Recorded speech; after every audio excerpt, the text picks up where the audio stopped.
그 지난 시간에 이제 지금 교재 15번 16페이지죠. 네, 인용사법이라고 해가지고 이제 부처님께서는 사성제를 말씀을 하셨는데 그거를 제 나름대로 약간 이제 바꾼 거예요. 그래서 1번이 이제 제재 해가지고 삶은 문제의 연속이다. 2번이 제인, 문제의 원인 해가지고 이제 그 원인은 내가 있다는 기초관념이다. 3번은 재해, 이제 문제가 해결되겠죠. 불교로 치면은 이게 이제 열반인데 멸성제죠. 문제의 연속이 종결되는 것이고, 4번은 해도, 해가 푼다는 건데 이제 해결한다 이거죠. 도는 길이라는 거니까 해결하는 방법. 그래서 두 번째가 이제 내가 있다는 기초관념이 문제의 원인으로 진단이 되면은 당연히 그 기초관념을 없애는 것이 답이 될 수밖에는 없어요. 그래서 이제 지난번에 무화를 한번 건너뛰었는데 요 무화하고 이제 관련이 있어요. 그래서 다시 되돌아가 보면 6페이지 10쪽으로 다시 돌아가 보죠. 거기에 보면 철학과 종교는 문제를 근본에서 다룬다. 그래가지고 그 근본이라는 것이 세계관, 인생관인데 이걸 다루고, 그 다음에 문제라는 게 그 세계관, 인생관이라는 판 위에 얹어 있는 여러 가지 물건들에 비유할 수가 있는데, 세속적인 방법은 그 물건들 가지고 뭐 새로 가져오고 없애고 뭐 그걸 다루는 것이고, 아무리 그렇게 해도 판이 있는 한 그 다루기는 일시적이거나 부분적일 수밖에 없죠. 그런데 그 판 자체, 문제가 얹혀 있는 판 자체를 없애버리거나 뒤집어 엎어버리면은 위에 있는 문제는 일망타진이 되겠죠. 요게 이제 철학과 종교가 하는 일인데, 그것을 지난번에 그 국가로 비유하면 5천만이라고 하는 사람이 모여서 이제 대한민국이 있는데요. 그 최상층부에 이제 대통령을 중심으로 한 행정부, 그리고 이제 입법부도 있고 사법부도 있어서 국가기관이 이제 상층부를 형성하잖아요. 그래서 사람의 마음속에 있는 생각들도, 생각의 숫자를 뭐 5천만이라고 하면 그 생각 중에서 꼭대기에서 총지휘자 역할을 하는 생각 그룹, 생각 무더기가 있다고. 국가에서 어떤 특정 정당이 정권을 잡는 것처럼 마음 안에서도 생각들끼리 투쟁을 벌여가지고 이 생각 그룹하고 저 생각 그룹하고 싸우다가 최종적으로 승리를 해가지고 집권하는 생각 그룹이 있어요. 그게 종교라는 거죠. 또는 철학이에요. 이즘. 어떤 사람의 관이야, 관. 인생관, 세계관. 그러니까 신이 있다는 생각하고 없다는 생각이 마음 안에서 갈등을 하죠. 있다고, 그래, 있는 것 같아. 그러다가 없다고, 없는 것 같아. 그러다가 결정 못하는 사람도 있고, 마지막에는 이제 신이 있다. 그 신의 이름이 성경에 나오는 야훼다. 이렇게 하면 이제 기독교인이 되는 거예요. 또는 뭐 공산주의자 마찬가지. 또는 무슨 물질주의자 마찬가지.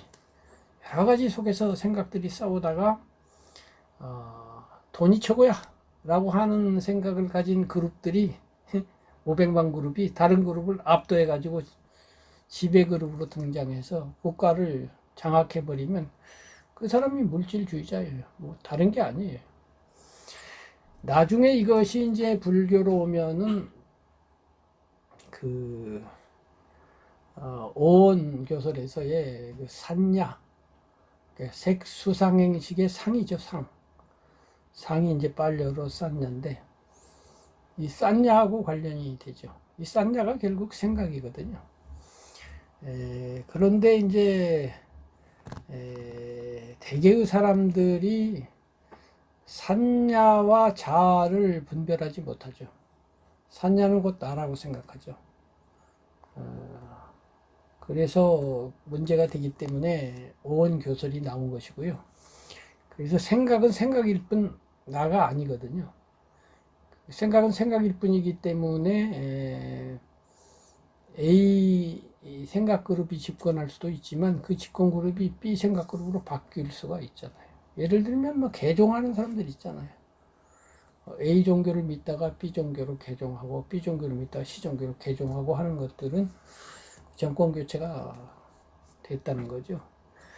만약 생각이 나라면 그렇게 변화될 리가 없겠죠. 그래서 그러한 생각의 가변성, 그것을 이제 아는 것이 나중에 가서는 굉장히 중요합니다. 어쨌든, 철학과 종교는 인생관, 세계관을 다루고, 그것이 이 판의 비유에서는 이제 그 생각의 기초인 판을 만드는 거고요. 그 국가의 비유에서는 국가의 상층부인 집권 세력이 되는 거고, 이렇게 같은 말이에요. 이렇게 되는 거죠. 16페이지 인형사법에서는 부처님이 고집멸도할 때 고는 이제 삶이 괴롭다. 삶은 괴로움이라는 문제가 있다. 1번이죠. 2번은 그 괴로움을 분석해 보니까 12가지가 있어가지고 12인연법이 설해진 거고요. 그 중에 1번이 제일 중요하니까 1번이 무명이 이제 원인이다. 이렇게 된 거죠. 근데 그 무명이라는 것의 핵심이 결국 뭐냐면은 내가 있다는 거예요, 사실은. 이것은 이 인형사법이나 사성제나 같은 얘기예요.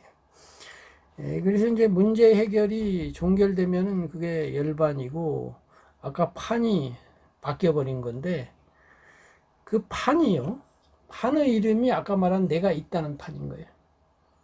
내가 있다는 기초관념, 세계관, 집권 세력이 있었는데, 깨달음을 얻어버리면은 내가 없네 이렇게 된다는 거죠. 그러니까 판이 완전히 바뀌는 거지. 그래갖고 해결이 되는 구조인데, 사성제하고 인형사법을 비교해 보면은 사성제에서는 고자가 중심이에요. 괴로울 고. 그래서 1번은 괴로움의 성제, 오성제고, 2번은 집성제라고 하지만 정확하게 하면은 고집성제예요. 괴로움이 모여서 일어나는 것에 관련되는 진리다. 이렇게 된 거고요. 3번도 고멸성제예요. 괴로움이 소멸하는 성제고, 4번은 고멸도성제 해가지고 고자가 다 들어있어요. 그래서 괴로움이라고 하는 것이 중심인데, 여기에서는 괴로움 대신 재라고 하는 문제로 바뀌어 있죠. 이것은 좀 의미가 있어요. 괴로움이라는 말은 일반적으로 들으면 일단 부정적인 느낌을 주는 말이죠. 그래서 불교하면 좀 어두운 느낌을 갖는 사람이 많은데, 그 괴로움, 무상 자꾸 하니까 그렇게 되거든요. 그런데 이제 문제라는 말로 바꾸면, 문제는 부정적이지도 않고 긍정적이지도 않고 그냥 사실적이죠. 그렇기 때문에 듣는 사람이 좀 편한 문제가 있습니다. 그리고 이 괴로움이라고 하는 그 부처님 말씀에서의 괴로움은요, 일반적인 사람들이 생각하는 괴로움하고 다릅니다. 이제 빨리어로는 두카인데요. 부처님은 이제 삶을 괴로움으로 보셨기 때문에 이른바 고해라고 하잖아요. 괴로움의 바다다 이렇게 되는데, 여기에 대해서 이제 물어볼 수 있죠. 부처님, 나 즐거울 때가 있고 행복할 때가 있거든요. 근데 왜 삶을 몽땅 묶어가지고 괴로움이라고 그러셔요? 이렇게 물어봐야 되거든요. 이제 거기에 대한 대답이 있죠. 이제 나중에 이것이 자세히 나옵니다만은, 나올 때는 나오더라도 지금 설명을 드려야 되겠어요. 이제 그 비유는 시소 비유로서 가장 잘 말을 할 수가 있어요. 제가 요즘 3분 불교라고 해서 3분짜리 짤막짤막한 불교 교설 해설을 보내고 있는데 거기에 이제 나올 겁니다. 여기 이제 시소를 이렇게 제가 여기 연필을 하나 들고 있는데 연필을 시소라고 하고 이렇게 들고 있으면요. 이 연필의 한쪽이 괴로움이면 다른 쪽은 즐거움이 되죠. 이 둘은 반대되죠. 삶은 이렇게 돼 있죠. 그런데 요 둘은 반대가 되면서도 한 몸으로 연결돼 있죠. 따로따로가 아니에요. 그래서 한쪽이 올라가면 다른 쪽은 내려오는 거예요. 이 말은 괴로움과 즐거움은 같이 다루어야지 분리해서 따로 다룰 수 없다는 뜻이에요. 동전이 있는데 앞면은 밝음이고 뒷면은 어두움이라고 할 때 나는 앞면만 가질 거예요, 뒷면은 안 가지고, 이렇게 할 수 없는 것처럼 이것도 나는 즐거움만 가질 거예요, 괴로움은 안 가질 거예요. 이게 안 된다는 거예요. 즐거움을 갖는다는 말은 괴로움도 갖는다는 뜻이 된다, 이 말이에요. 괴로움을 버린다는 것은 즐거움도 버린다는 뜻이 된다, 이 말이에요. 동전은 앞뒷면처럼 반쪽만 가질 수가 없어요. 두 개가 연결되어 있기 때문에. 무슨 말이냐면은 소크라테스도 비슷한 생각을 했더라고요. 소크라테스가 이제 사형 선고를 받고 형이 집행되는 날이죠. 그날 아침부터 해가 질 때까지, 이제 해가 지면은 사형이 집행되니까 철학 토론을 하죠.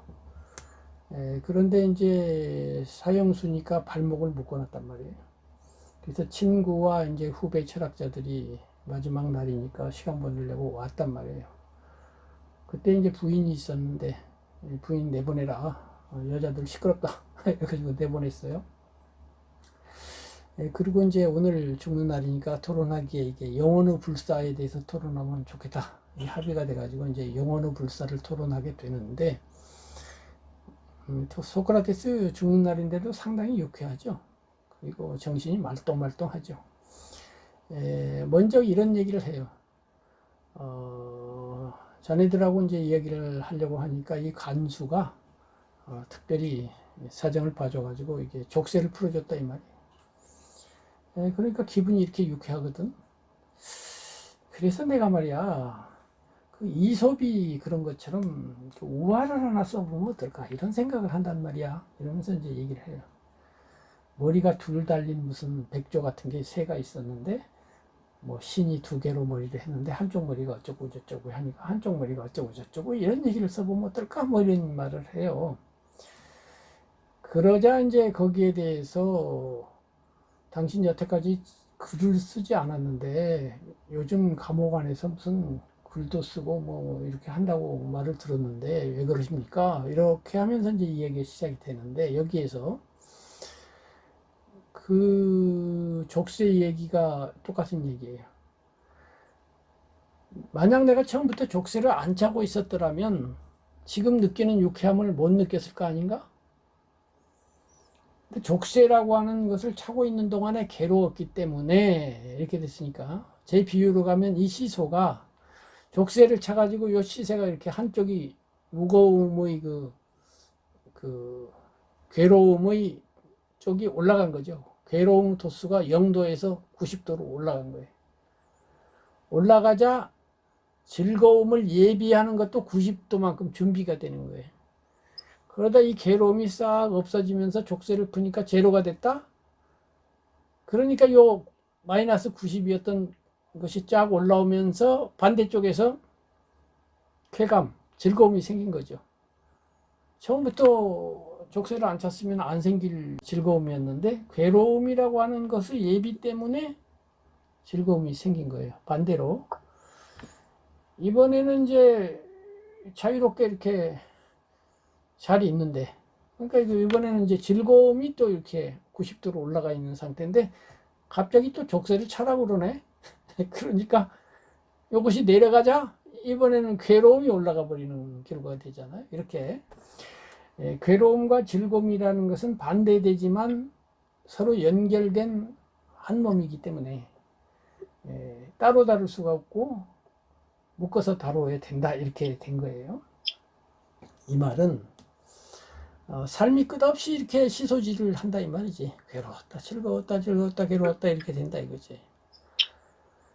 그렇다면은 이 시소 노름, 괴로움과 즐거움을 반복하는 이 노름은 괴로운 것이냐 즐거운 것이냐가 문제가 되죠. 부처님이 그걸 물어보신 거예요. 아까 부처님이 삶은 괴롭다 하니까 어떤 사람이 물어봤다 이 말이에요. 부처님, 삶에는 즐거움도 있는데 왜 괴롭다고 그러세요? 라고 하니까 부처님이 대답하시는 거죠. 부처님이 여러모로 대답하신 걸 제가 재정리한 거예요. 1. 괴로운 거는 괴로우니까 괴롭지. 오케이. 즐거운 거는 항존하지 않으니까, 영원하지 않으니까, 유지되지 않으니까. 항상 즐거움은 좋은데 항상 있지를 않고 오르락 내리락 해가지고 괴로움으로 가버리니까 그래서 괴로운 거야. 즐거움 자체가 괴로운 게 아니고 즐거움 자체가 괴로움을 예비함으로 진짜 즐거움이라고 할 수가 없지 않아. 종합적으로 보면 즐거움과 괴로움이 오르락 내리락하고 왕복하는 이 자체의 어지러움 자체가 괴로운 거야. 이렇게 된 거죠. 그래서 저는 이것을 분별하려고 근본 불교의 가르침, 지금부터 뭐 한 30년도 넘게 옛날에 쓴 책인데 그때 이미 분별을 해서 요 반쪽 괴로움은 괴로움이라고 하자. 그런데 부처님이 말씀하신 괴로움은 반쪽을 말하는 게 아니라 즐거움까지를 포함해서 시소 전체가 괴롭다고 하신 거니까 이 괴로움은 반쪽 괴로움하고 다르잖아. 그러므로 분별하기 위해서 이 괴로움을 빗금을 딱 쳐서 괴로움 내쉬라고 부르자. 이렇게 분별을 한 거예요. 예, 부처님이 삶은 고해라고 할 때는 괴로움 대쉬를 말씀하신 것이죠. 그렇다면 괴로움 대쉬가 있다면은 즐거움 대쉬도 생각할 수가 있거든요. 아까 즐거움은 반쪽 즐거움이어서 괴로움으로 자꾸 왔다 갔다 했는데 한 번 즐거우면 끝까지 즐겁고 괴로움으로 가지 않는 즐거움이라는 것이 가정될 수 있잖아요. 그것이 열반이에요. 그 열반은 이 시소 전체를 버림으로써 성취가 되죠. 이렇게 해서 이제 그 괴로움이 그런 의미를 가지고 있는데 이런 복잡한 괴로움은 이제 그렇다 치더라도 저는 여기에서는 그냥 괴로움이라고 하는 그런 단어 자체가 1차적으로 주는 부정적인 느낌보다는 여기서는 일단 문제, 삶은 문제다. 삶은 괴롭다. 이렇게 안 하고 삶은 문제다. 이렇게 바꿔 본 것입니다. 그리고 이제 2번 삶이 문제인데 그 문제를 해결하려면 앞에 지금까지 토론한 걸로 보건대 문제의 근치를 하려면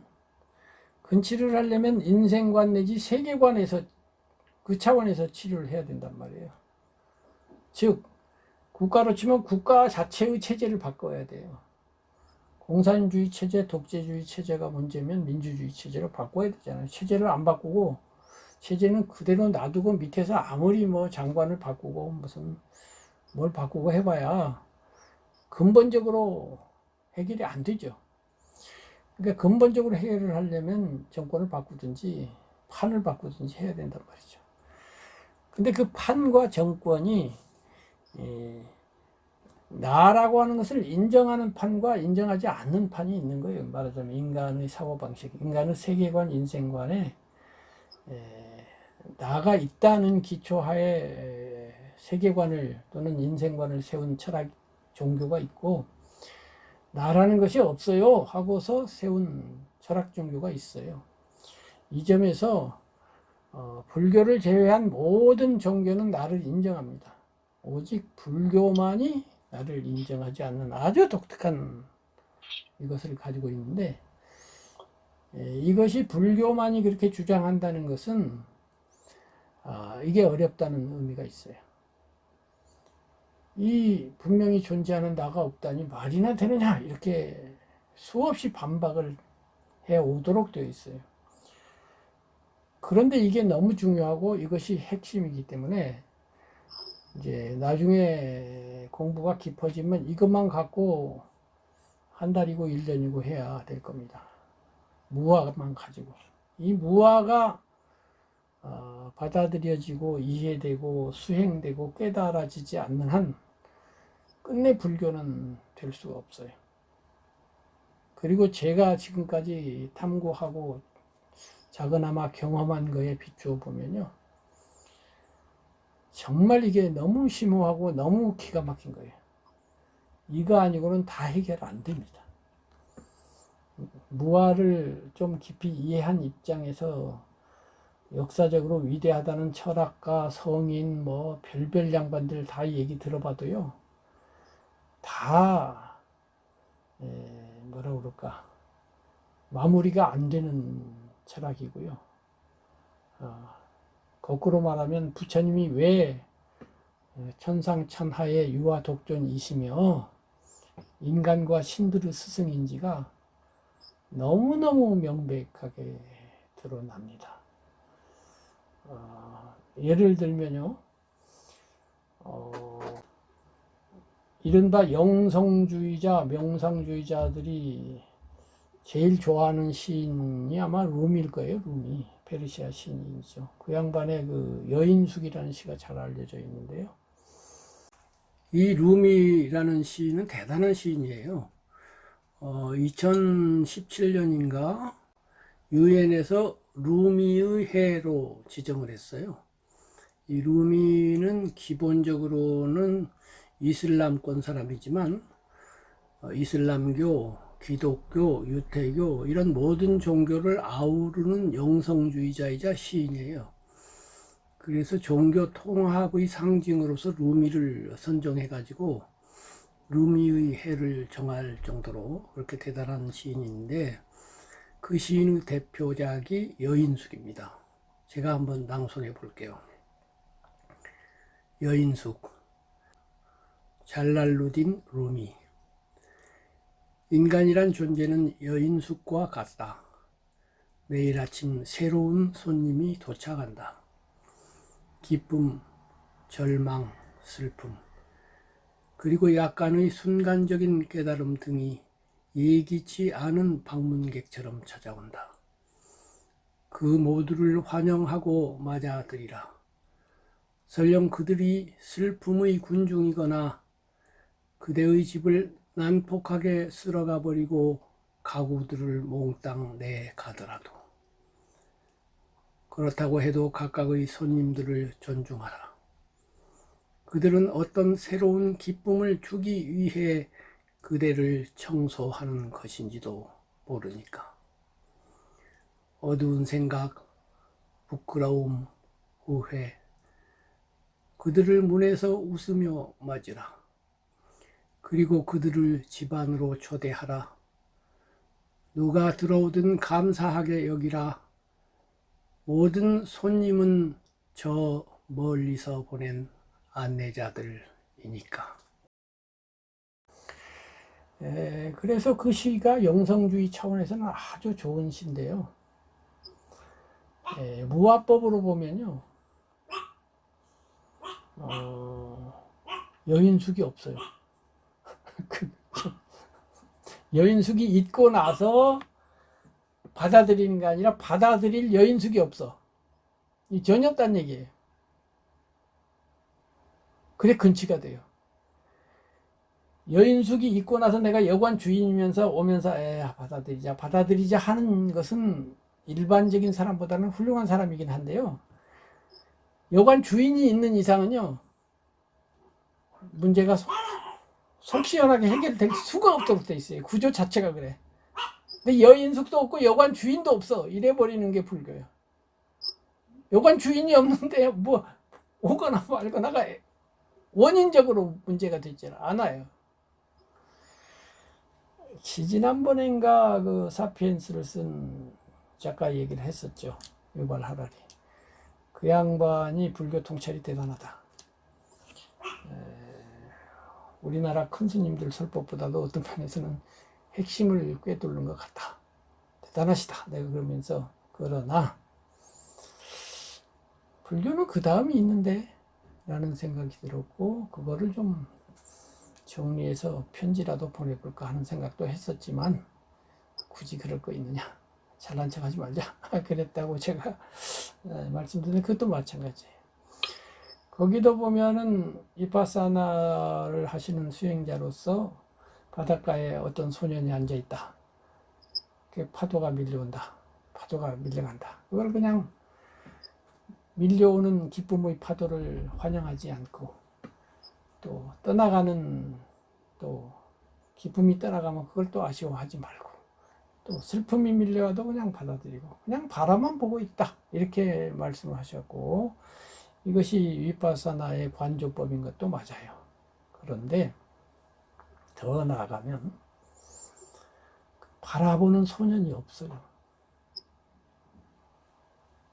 이게 불교의 핵심이에요. 바라보는 소년이 없다는 게 핵심이에요. 이 말을 딱 듣는 순간 들으시는 우리 안 선생님의 마음에서 갑자기 뭔가 다른 레벨, 다른 뭔가가 확 와야 돼. 사실은 깜짝 놀라야 돼. 그걸 이미 알고 있었다면 모르지만 그 분야를 생각 안 해봤다면 충격을 받아야 돼요. 그리고 속 시원함이 열려야 돼요. 이게 불교예요. 여기가 핵심 요처예요. 그러면 관찰하면, 관찰하는 관찰은 뭐냐? 아무도 없으면은, 소년이 없으면 관찰을 어떻게 할 거냐? 부처님 관찰하라고 그랬는데, 지켜보라고 그랬는데. 그 관찰하는 것은 그냥 관찰이 있어요. 관찰은 있는데 관찰하는 놈이 없어. 그냥 관찰하는 거야. 요 말이 어렵다면 어려운데요. 요걸 이해하면은 정말로 삶이 가벼워집니다. 가만히 있어. 뭘 얘기를 해볼까? 그렇지. 이 책 제일 앞에 한번 보세요. 제일 앞에 제가 경전 두 구절을 인용해 놨어요. 첫 페이지 넘기면 열반은 최상의 행복이다 해놓고서 그 다음 바히야경 있잖아요. 바히야여, 너는 이같이 공부 지어야 한다. 볼 때는 본만이 있고, 들을 때는 들음만이 있고, 감각할 때는 감각함만이 있고, 인식할 때는 인식함만이 있다고. 바히야여, 내가 그렇게 공부 지을 때 거기에 너는 없으며, 부처님이 이제 바히야를 부를 때는 바히야한테 너 그러지만은 바히야 입장에서는 그게 나죠. 너의 의한이라는 것도 또한 없다. 이것이 고통의 끝이다. 사실은 이 또한 없다 해서 고통의 끝이다 사이에 많은 말씀이 있지만 다 건너뛰었어요. 이게 이제 무아를 말씀하고 있잖아요. 무아를 말씀하고 있는데, 볼 때는 본만이 있고 들을 때는 들음만이 있다는 것처럼 관찰할 때는 관찰만이 있어요. 관찰하는 자가 없어요. 대부분의 사람들은 관찰을 할 때 관찰하는 자, 내가 관찰한다, 이런 마음으로 관찰을 해요. 근데 그 내가라고 하는 주어가 없어야 돼요. 그러면 해탈돼요. 근데 이거 정말로 떼어내기가 어렵거든요. 내가. 이거에 대해서 수없는 고찰과 분석을 통해서 무아를 우리가 어떻게 분명하게 분별하여서 분명하게 내 견해로 확립할 것인가, 이것이 사실은 제가 이 강의를 하는 목표입니다. 목표인데 그게 상당히 어렵고, 그 최종 지점, 말하자면 아까 국가의 비유로 가면 이 지점이 이제 대통령하고 맞짱 뜨는 그런 구조니까. 근데 대통령한테 처음부터 맞짱 뜰 수가 없잖아요. 밑에서부터 국민들도 설득을 해야 되고 뭐 국회에서 가서 연설도 해야 되고 수많은 과정을 거쳐야 되잖아요. 그래서 이렇게 다른 말들이 필요한 건데, 요점은 그 무아에 있습니다. 그래서 이제 그 앞에 건너뛴 데 보면은 이제 16번인데 그 앞에 인용 15번 인용 사법 앞에 무아에 대해서 제법 길게 이야기를 해놓은 게 있는데 그걸 건너뛰었었어요. 건너뛰었는데 요거를 다시 한번 돌아가서 생각해 보기로 하자고요. 오늘 무화를 원래는 이야기하려고 그러지는 않았는데 이야기가 그렇게 흘러갔으니까 8쪽으로 다시 돌아가 보자고요. 거기에 보면 이제 무화 12 무화가 있는데 제8절에서 나는 세계관 인생관은 나는 누구인가 또는 나는 무엇인가 라는 질문에 기초되어 있다고 말했다. 이제 지난번까지 토론한 것으로 봐서요. 세계관 인생관은 세계를 1번으로 보고 나를 그 부속물인 2차적으로 보는 것, 이런 관점이 하나 있고, 거꾸로 내가 1번이고 나의 마음 안에 세계가 대상으로서 비쳐 들어온다 라고 하는 두 번째 관점이 있다고 그랬죠. 그 두 번째 관점이 현대인의 관점이고 불교의 관점인데 그 두 번째 관점에서는 나라고 하는 것이 출발점이니까 나는 누구인가 또는 나는 무엇인가가 문제가 안 될래야 안 될 수가 없죠.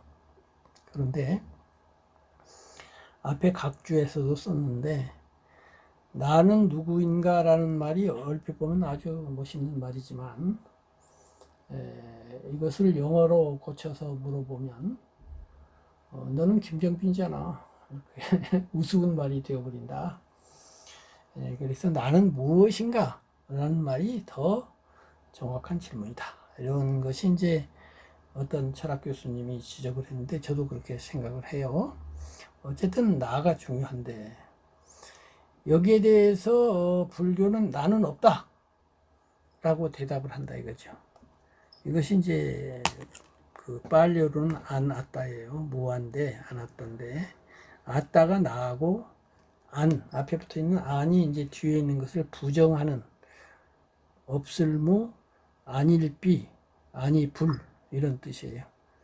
그래서 무아 혹은 비아가 되는 건데요. 이 답에는 나는 누구인가라는 질문 자체에 내포되어 있는 모순을 지적하는 논리가 포함되어 있다. 이게 좀 어려운 얘기긴 한데 안 할 수가 없어서 이제 설명해 봅시다. 나는 누구인가 라는 질문에서 나와 누구는 모두 명사 즉 사물이다.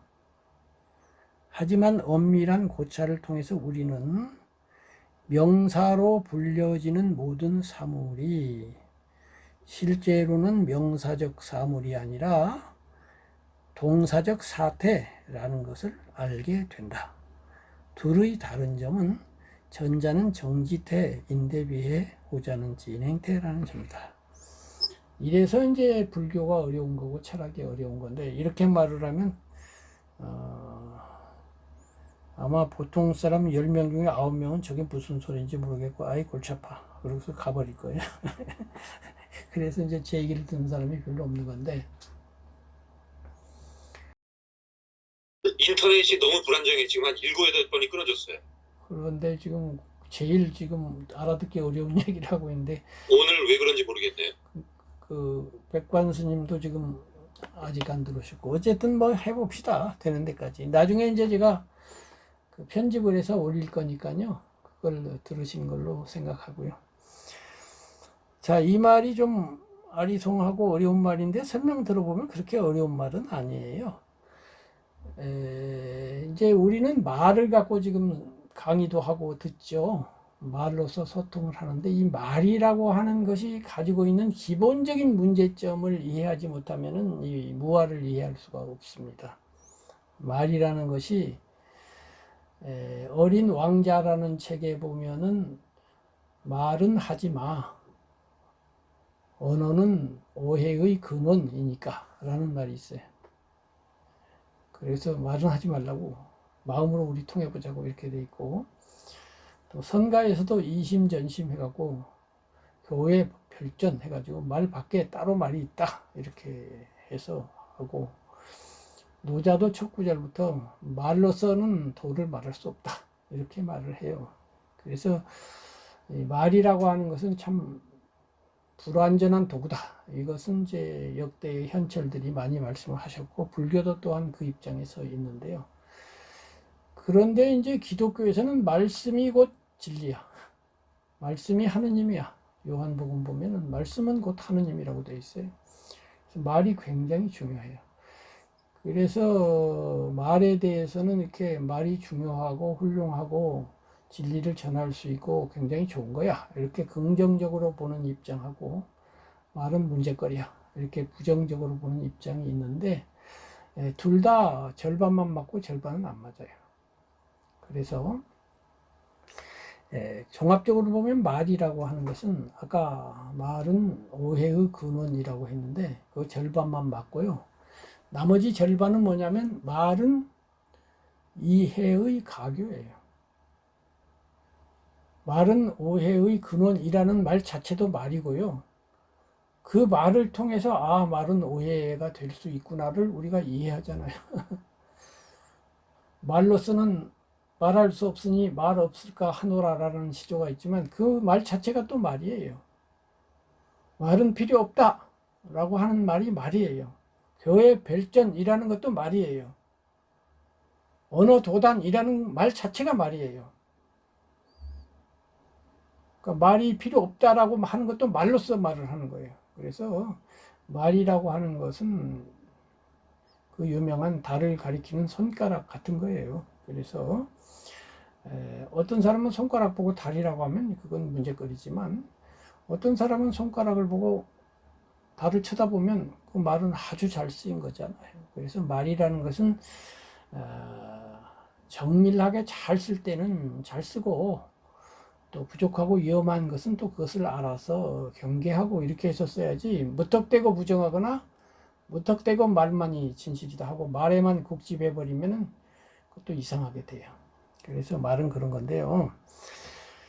그 점에서 이제 말을 생각해 보면 말은 이제 단어들의 집합으로 문장을 구성하면서 되는데 모든 문장은 주어와 수어로 되어 있죠. 아무리 짧은 문장이라고 해도 단어 두 개는 필요하죠. 주어와 수어. 그리고 수어의 중심은 동사죠. 그리고 주어의 중심은 명사죠. 그러니까 명사와 동사가 이제 문장의 핵심인데요. 지금 이 말은 무슨 말이냐면 나는 누구인가 라는 질문에는 나와 누구는 모두 명사, 즉 사물이다. 나라는 말이 명사잖아요. 누구라는 것도 명사잖아요. 그런데 엄밀한 고찰을 통해서 우리는 명사로 불려지는 모든 사물이 실제로는 명사적 사물이 아니다. 이 말이에요. 그러니까 명사로 불리는 것들을 하나 예로 들어보자고요. 나무, 꽃, 별, 새, 바위 있어요. 그게 이제 명사인데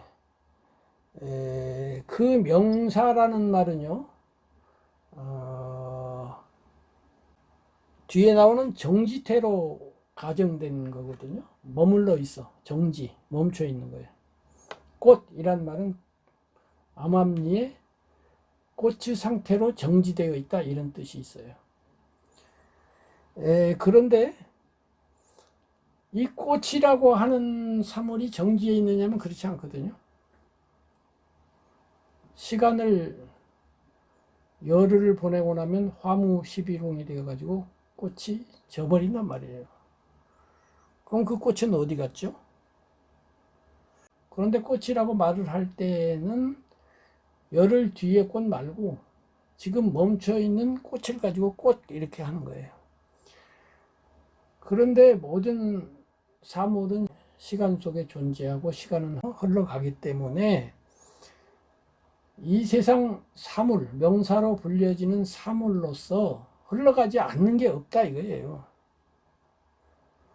강물은 흘러가요. 끊임없이 변하고 있어요. 그와 마찬가지로 흘러감의 속도가 좀 느려서 그렇지 꽃도 흘러가고 있다 이 말이지.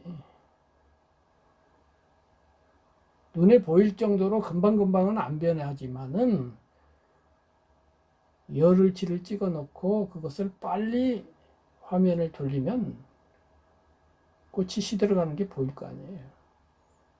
심지어는 돌덩어리라 할지라도 한 100년 동안 안 변하는 것 같지만 거기다가 굉장히 세밀한 카메라로 비치면은 원자 단위 혹은 양성자 단위 그런 양자 단위에서 돌도 흘러가고 있는 거예요.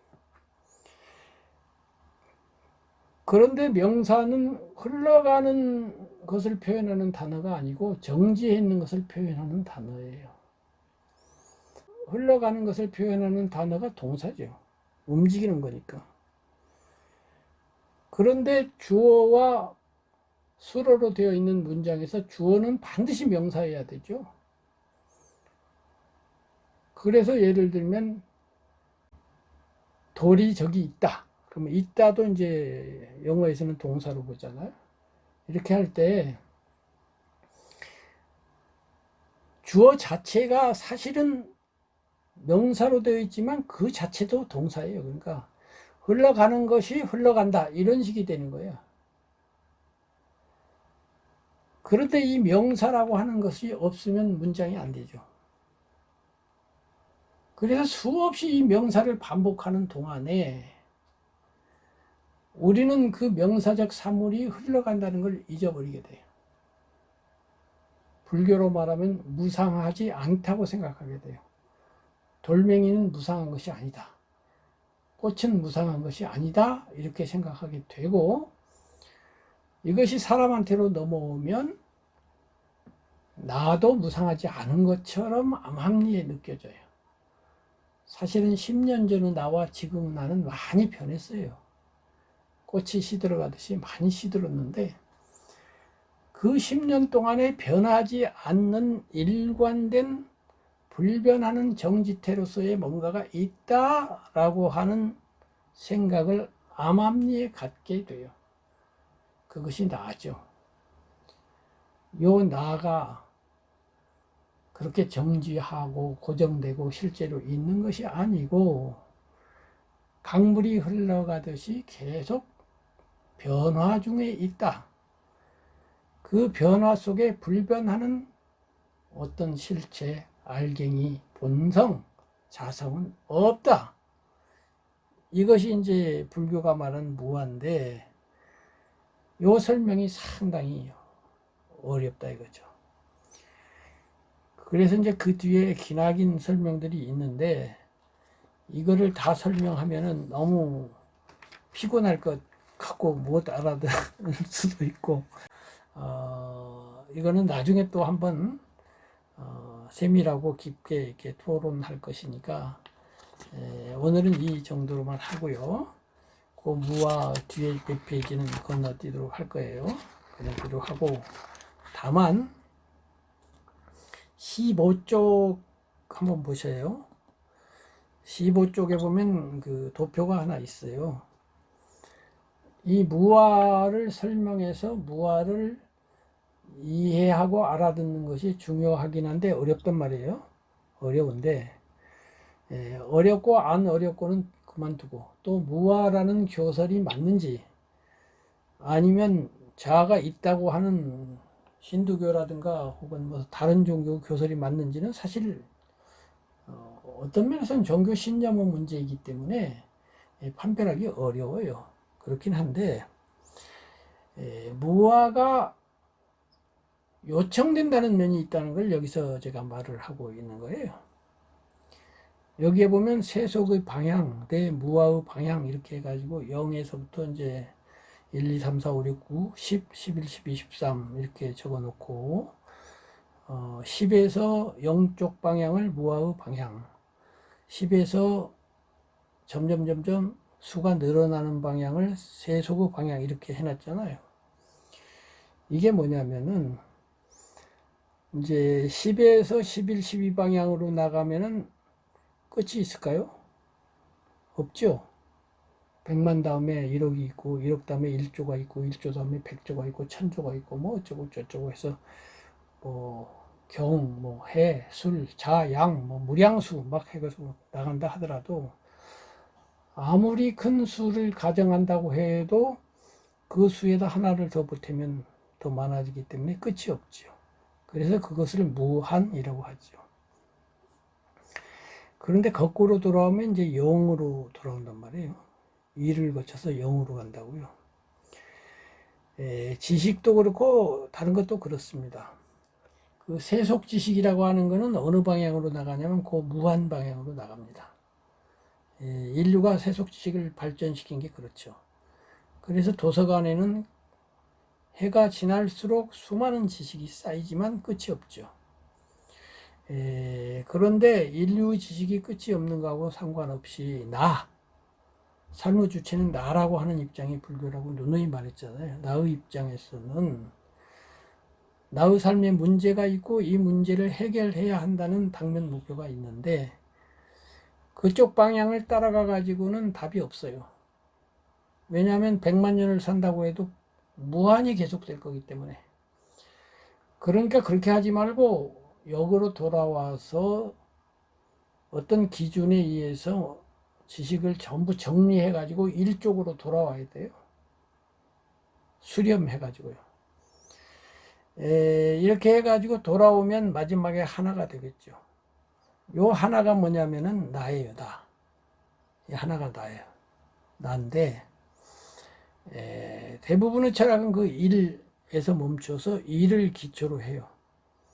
여기를 기초로 해서 세계관, 인생관을 세우는데 불교는 그 일이 과연 있느냐? 왜 거기서 멈출 거냐? 하고서 한 걸음 더 나가자 해가지고 일조차도 없어요. 하고서 0으로 가버리는 거에 비유할 수 있다 이거죠. 이렇게 해서 뒤에 보면 이제 이런 말이 있어요. 뒤에 보면은 일반인하고 내가 이제 토론하는 얘기가 쭉 있는데 거기에 뭐라고 되어 있느냐면은 이 무아의 길을 가는 동안 나는 한 걸음 나아갈 때마다 나를, 즉 나라고 하는 관념을 덜어내게 된다. 그 결과 10이었던 나가 9로 바뀐다는 것은 나가 1만큼 가벼워졌다는 것을 의미한다.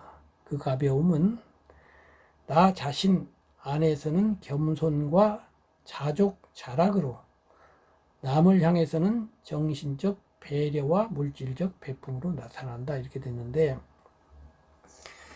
이제 그 밑에 더 들어보면 알 거예요. 그래서 내가 그렇게 말을 하니까 상대자가 그 비유를 이해했다. 그래서 내가 어떤가? 나는 역대의 모든 현철들이 하나같이 겸손, 자족, 자락, 사랑, 자비, 베풀음을 권장했다고 생각하는데 그대의 의견은 어떤가? 그러니까 나 또한 그렇게 생각한다. 그렇다면 모든 현철들의 가르침은 나를 덜어내는 방향으로 나아간다고 말할 수 있다고 나는 생각한다. 동의한다. 나는 그 방향의 끝에 영이 있음을 본다. 이 비유에서 영은 무아이다.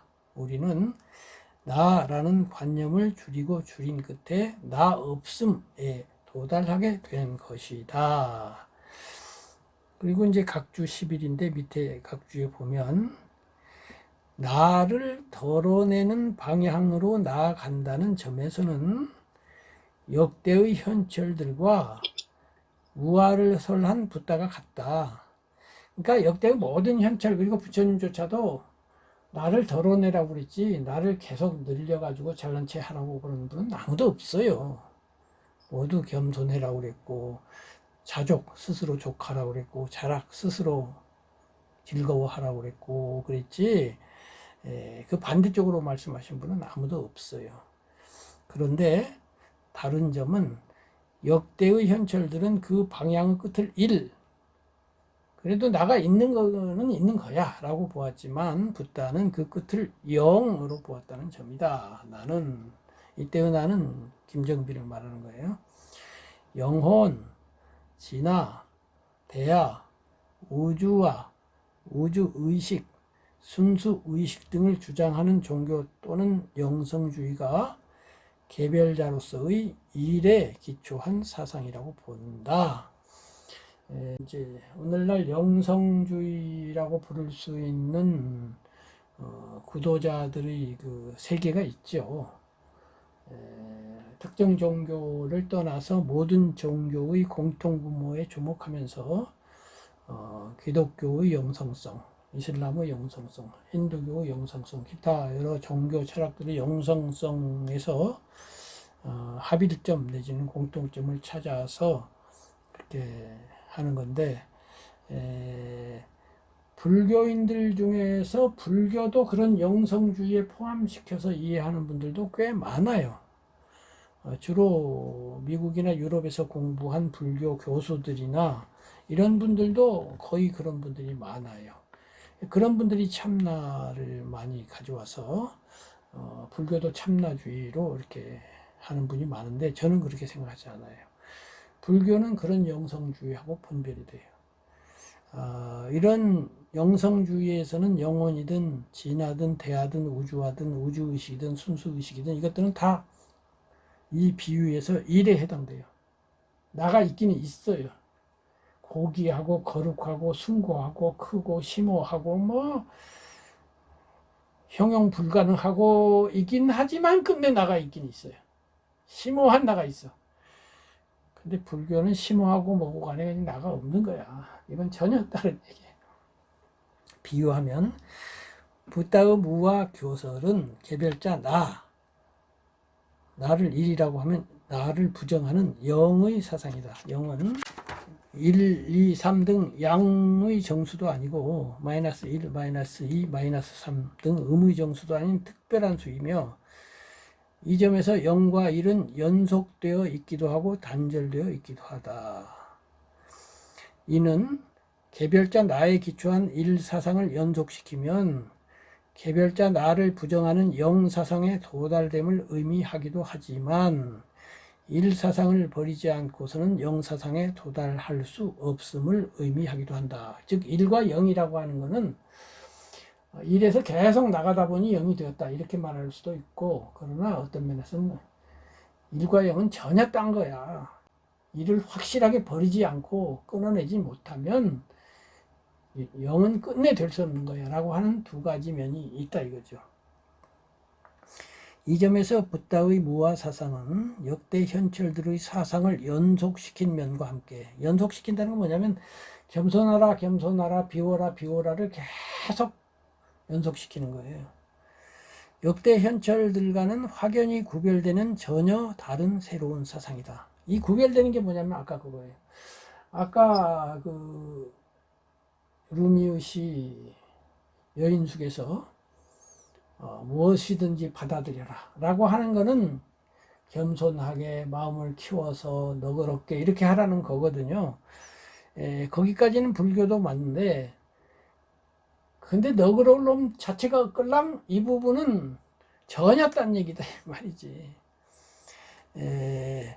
이 점에서 붓다의 사상은 역대 현철들의 사상을 연속시킨 면과 함께 역대 현철들과는 확연히 구별되는 전혀 다른 새로운 사상이다. 붓다는 자신의 사상에 그런 새로움이 있음을 잘 알고 있었다. 그에 기초하여 붓다는 나는 지금까지 알려지지 않은 새로운 법을 발견했다, 깨달았다고 말했다. 바로 이 일과 영의 차이가 불교라는 새로운 종교의 출발 기초이고, 이것 때문에 부처님은 그동안 인도에 전통적으로 있어온 힌두교의 전신인 브라만교를 끊어버렸던 거예요. 그래서 브라만교 얘기 안 하잖아요. 한 번도 안 해요. 브라만교가 이렇게 했는데 나는 한 걸음 더 나갔다 이렇게 안 하고 그냥 아예 쳐다도 안 봐요. 전혀 다른 거다 이거죠. 만일 붓다가 기존 사상과 확연히 구별되는 새로운 법을 발견하지 못했더라면 그는 당시 인도의 전통 종교이자 철학이었던 브라만교의 개혁자로 자신을 자리매김했을 것이다. 전에 4대 성인을 말할 때 예수님을 개혁자라고 그러고 부처님은 창시자라고 말을 했는데 그거예요. 예수님은 구약을 개혁해서 신약 정신으로 바꿨죠. 그래서 무서운 하느님을 사랑하는 하느님으로 바꾸긴 바꿨는데, 그래서 개혁자인데, 그러나 구약은 하느님 자체를 없애지도 않았고 구약에 기초해서 바꿨어요. 근데 부처님은 브라만교에 기초하여 바꾸거나 브라만교가 인정한 무슨 브라만 신을 인정하거나 그런 거 전혀 안 하고 싹 없애버리고 전혀 새로 시작을 해버린 거죠. 그래서 그는 인도의 전통 종교에 자신이 발견한 무아법, 중도법이 없음을 보았다. 당신이 발견한 거, 깨달은 거 하고 기존 종교하고는 전혀 다르다는 걸 보신 거예요. 이는 자신이 발견한 무아법이 인도의 전통 종교가 말하는 아따, 무아가 안 아따 해서 아따를 부정하는 거잖아요. 근데 전통 종교는 아따를 말하고 있단 말이에요. 전혀 다른 거죠. 아따를 말하는 것과 안 아따를 말하는 건 전혀 다른 거예요. 안 자가 붙어서 아따 없다, 아따 아니다 이러니까요. 이는 자신이 발견한 무아법이 인도의 전통 종교가 말하는 아따를 부정하는 것임을 의미했고, 그래서 붓다는 브라흐만교와는 구별되는 새 종교인 불교의 창시자, 개혁자가 아닌 창시자가 되었다 이렇게 됐는데요. 그래서 앞에 그 도표가 의미하는 바는 세속의 길이 아닌 구도의 길이 영유해 돌아오는 길이며 10에서 987로 돌아오는 길이다. 그것이 겸손이자 베푼다는 건 뭐예요? 베푼다는 건 내가 10개 가졌는데 하나를 베풀면 9이 되잖아요. 겸손은 뭐예요? 내가 10만큼 잘났는데 9인 척 하는 거잖아요. 그렇게 자기를 덜어내는 거죠. 그래서 노자도 손지우손 해가지고 덜어내라 이렇게 했잖아요. 이게 덜어내는 건데 덜어내는 놈 자체가 없다까지 나가는 것은 부처님밖에 없다. 그리고 그 점에서 역대의 현철들 또 부처님 똑같이 덜어내는 쪽으로 간 역방향으로 돌아온 것은 맞는데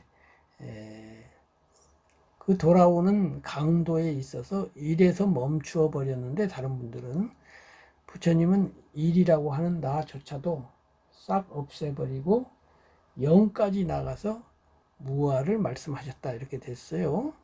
다만 이 무아라는 말은 나중에 이제 중도를 다시 토론을 해야 되는데요. 나가 없다라는 말 자체가 강조가 돼요. 왜냐하면 대부분의 사람은 나가 있다고 하니까. 그렇긴 한데 그러나 나가 없다는 이 말은 방편설적 의미가 있습니다. 그래서 방편설이 아닌 진설로서는 중도법이 됩니다. 그래서 나가 없으면서도 또 현상으로서는 나가 인정되는 면이 있어요. 그래서 상당히 어려운 건데요. 그 얘기는 지금 하면 너무 복잡하니까 다음 기회에 하기로 하고 좀 어렵긴 합니다만 오늘은 여기까지 말씀을 드리고 이 어려운 얘기에 대해서 듣고 나서 무슨 할 말이 많으실 것 같아요. 제가 잘 설명했는지도 모르겠는데 어쨌든 이제 들으신 그 여러분들의 의견을 또는 질문을 받도록 하겠습니다. 네. 책을 좀 훑어보셨습니까? 뭐 시간상 많이는 못 뜯어보고요. 예. 다시는 못 봤습니다. 지금 보는. 예, 그러면은 지금 뭐가 기대할 만한 게 있다고 생각하셨나요? 지금까지 제가 영상을 여기서 강의한 내용을 영상을 7개인가 몇 개인가 올렸어요. 네. 보통 1시간이 넘고 1시간 반도 넘고 그런데 시간 나시면은 그 1번부터 한번 들어보시기를 권합니다. 시간은 많이 걸릴 거예요. 몇 개 들어봤습니다. 예, 그럼 그때 들어보신 거 하고 오늘은 좀 무아에 관한 것이기 때문에 좀 제일 어려운 부분이어서 오늘 거를 포함해서 오늘 말씀에 대한 의견이라도 좋고 그동안에 보아온 영상에 대한 소감 내지는 거기에 대해서 질문할 거 있으면 질문해 주십시오. 교수님 오늘 특별한 질문을 드릴 적에는 안 될 것 같습니다. 제가. 예, 그러면 알았고요. 안 선생님 오늘 지금 소리가 잘 안 제 소리 잘 안 들려요? 소리가 늘어져요. 여느 때와 다르게. 그러면 하여튼 그리고 끊어 나한테는 들리거든. 그래서 예. 그래서 아마 나한테 문제가 있는 것 같은데 뭐 줌이라는 게 원래 뭐 그렇게 깔끔한 그 소통 도구는 아닌 것 같긴 합니다. 어쨌든 오늘 제가 한 얘기가 대충 들리긴 했나요? 어떻게 아리송했나요? 무아에 관한 이야기가 지금도 좀 늘어지는데 오늘 하여튼 그럼 제 목소리 오늘 들리세요? 오늘 우리 안 선생님 소리 난 쪽에는 잘 들리니까 내 말은 상관없이 안 선생님 소감하고 의견만 듣고 오늘은 마치도록 하죠.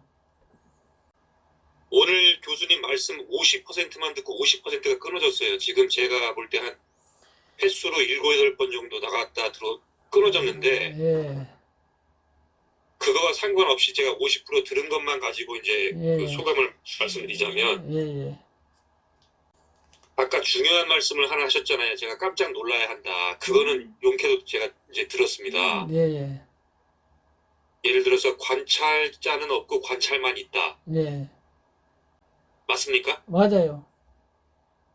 그 얘기는 제가 뭐 책을 통해서도 읽고 뭐 선지식들로부터 듣기도 하고 해가지고 이제 뭐 많이 들었는데 이게 뭐 아르마리로 안 거다 보니까 확 트이는 그런 경험은 제가 아직까지 갖지는 못했거든요. 근데 뭐 워낙 주워 들은 게 많아가지고 이제 그게 또 하나의 장애가 저에게는 하나의 장애인가 모르겠는데 참 그런 상황입니다. 그래서 그게 참 저에게 과제네요. 그래서 이제 지금은 이제 두 가지예요, 두 가지. 하나는 그 무아에 대한 그 분석 또는 교설 이걸 철저히 공부해가지고 하고 이렇게 비록 개념으로라도 요해가 되는 게 하나 있고요. 분석지를 통해서 지금 제가 설명한 것 말고도 이제 계속 제가 다른 비유 방법으로 설명을 할 건데 그러다 보면 어느 지점에서 그런가 하다가 오케이 하는 지점이 올 수가 하나 있어요. 두 번째는 지금 이제 무한은 이 정도 하고 앞으로 이제 그 일반 상식적인 이야기로 다시 돌아가서 할 것인데 그런 내식으로 말하면 전국지도 그 처음에 우리가 학문적으로 인간의 탐구를 넷으로 나누어서 자연과학, 인문학, 예술, 그 다음에 종교로 했잖아요. 이 무아라고 하는 건 앞에 세 개하고 관계가 없거든요. 근데 앞에 세 개가 1만 평 중에서 9,900 몇 평인가 돼요. 하여튼 그리고 무아는 그 안에 있는 100평짜리 동그라미 안에 들어가서 그 100평 안에서도 다시 동그라미가 여러 겹이 있는데 그 중에 제일 안에 들어가서 한 평, 마지막 한 평에서 하는 얘기거든. 근데 느닷없이 바깥에를 건너뛰어 갖고 글로 들어가면 이게 너무나 건너뛰니까 마치 뭐 초, 중, 등 학생 보고 무슨 저기 무슨 상대성 이론 같은 걸 얘기하는 것처럼 이렇게 되는 문제가 있어요. 그렇기 때문에 양면으로 가야 된다 이거지. 한면으로는 그 정밀한 토론도 해야 되지만 그 전에 미리 정리해 둬야 될 게 너무 많다 이거지. 간단히 말해서. 그래서 자연과학이 뭐고 인문학이 뭐고 예술이 뭐고 어떻게 해서 종교로 들어가고 종교가 종류가 이렇게 하고 하필이면 왜 불교로 들어가는지 들어간다는 게 뭔지 기타 등등. 그게 이제 앞으로 내가 할 얘기인데 3권으로 짜여진 내 작품 구상에서 지금 1권 이야기잖아요. 1권이 그거거든요. 1권이 불교로 들어가기까지 생각해 봅시다 이거거든요. 사실은 이 무아는 2권 가서 얘기할 거예요. 1권의 내용이 아니에요. 그런데 이제 대충 미리 얘기한 것 뿐이에요. 그런데 1권에서는 그 100평 안으로 들어가기 전에 바깥에 정리 좀 하고 들어가자 이 말이거든요. 그래서 100평 안으로 들어간 다음에는 이제 바깥에 대해서는 뭐 물어보면 탁탁탁 한 번에 1초 만에 정리가 딱 되도록 해놓고 가자 이거지. 그래야 내가 누누이 말한 것처럼 눈을 감고 명상을 할 때에 잡념이 안 난다 이 말이에요. 이 잡념이 바깥에 정리를 안 하고 와가지고 잡념이 나거든. 바깥에서 뭐 돈이 어쩌다는 둥, 무슨 뭐 명예가 어떻다는 둥, 뭐 남이 나를 무시한다는 둥, 이런 쓸데없는 거 가지고 생각이 나거든. 근데 그런 걸 다 정리해서 그 문제는 이렇고 저 문제는 이렇고 탁탁탁탁 끊어내고 정리해서 간결하게 만들어서 아까 11, 12 쪽으로 안 나가고 987 탁탁탁 정리해서 하나만 남겨놓는 데까지 오는 것이 지금 우리가 할 일이에요. 이거 하는데 한 1년쯤은 걸린다고 보는데요. 예, 걸린다고 해서 내가 강의를 했다고 해서 그걸 들으면 바로 되면 또 좋은데 듣는 거하고 또 되는 거는 좀 차이가 있잖아요. 그러나 이제 김아무개로 보면 그거를 평생 뭐 해왔다 해도 과언이 아니고요. 그렇게 해서 하여튼 제가 해온 거를 이제 소개할 것이니까 그렇게 하고 나서 나중에 무아를 이야기하면 훨씬 듣기도 쉽고 이제 그럴 거라고 생각이 되고요. 세 번째로는 이제 직접 우리가 좌선 명상 수행 이런 걸 통해서 무아를 보아내는 그거는 정말 그때는 이제 뭐 수다원이 되든 아란이 될 테니까 그건 말할 나위가 없는데 일단 이론적인 설명으로는 그래도 어느 정도 할 수 있을 것 같고요. 또 실제로 달라이 라마의 불교 강의 이런 책들을 보면 그 명상 수행법 얘기를 안 하고 거의 무아를 설명하는데 그냥 책의 거의 뭐 70%가 거기에 400페이지짜리 책 중에 거의 대부분 그 얘기만 하고 있다 해도 과언이 아니에요. 그만큼 중요한 거예요, 이게 무아가. 그러니까 연기, 무아, 공 이것만 그냥 계속 이야기하는 거예요. 연기, 무아, 공충도. 요 네 단어가 같은 단어인데 요것만 알면 끝이야. 그러니까 요게 내 사고방식을 구성하고 있는 그 생각의 국가에서 대통령이라니까. 그러니까 독재 권력이냐 아니냐를 결정하는 거예요. 이 대통령이냐, 예를 들면 총통이냐 이거 결정하는 거예요. 대통령이어야 되는데 총통으로 되면 안 되거든. 그러니까 일이라고 하는 거 나가 있다는 건 총통식이에요. 총통이 아니고 대통령이라는 뜻이에요. 무아라는 건. 대통령 자체가 없지는 않아요. 근데 대통령이 임시직이라는 거예요. 총통은 영구집권자잖아요. 근데 대통령이 임시직이고 기본적으로 자연인이잖아, 대통령도. 근데 어떠한 역할을 임시적으로 그 국가 체계 안에서 맡은 거 아니에요. 요 차이예요. 그래서 이제 나중에 뭐 이 비유를 많이 하겠지만은 어쨌든 간에 나중에 가서 이제 무아에 대해서 정밀하게 토론하는 거는 이 책 끝부분에 가서 하든지 제2권에 가서 하든지 다시 한번 할 기회가 있을 것이고요. 우선은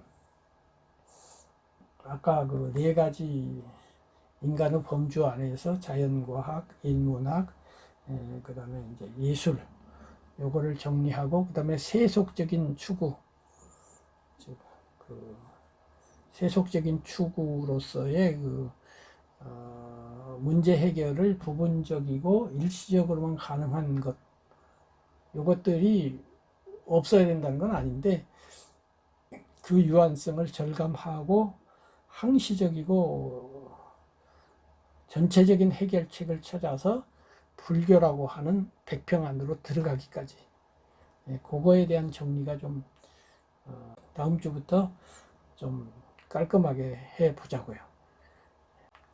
그러면 오늘은 뭐 이 정도 하고 우리 통신도 좀 안 좋고 하니까 오늘 그 제가 한 말은 녹음이 잘 됐을 거예요. 그래서 이걸 정리해서 올릴 테니까 한번 보시고요. 그 다음에 혹시라도 그 보완할 게 있으면 제가 따로 녹음을 해서 또 삽입을 하면 되거든요. 그래서 한번 그 제가 정리해서 올린 그런 영상물을 다시 한번 보아 주시기 바랍니다. 하여튼 소통이 오늘 안 좋아가지고 그런데 다음 주에 그 소통 잘 될 때 한번 또 대화를 이어갔으면 좋겠습니다. 고맙습니다. 네, 교수님 감사합니다. 예, 다음 주에 봬요. 네, 교수님. 교수님 감사합니다. 예, 예. 주님 선물하십시오. 예.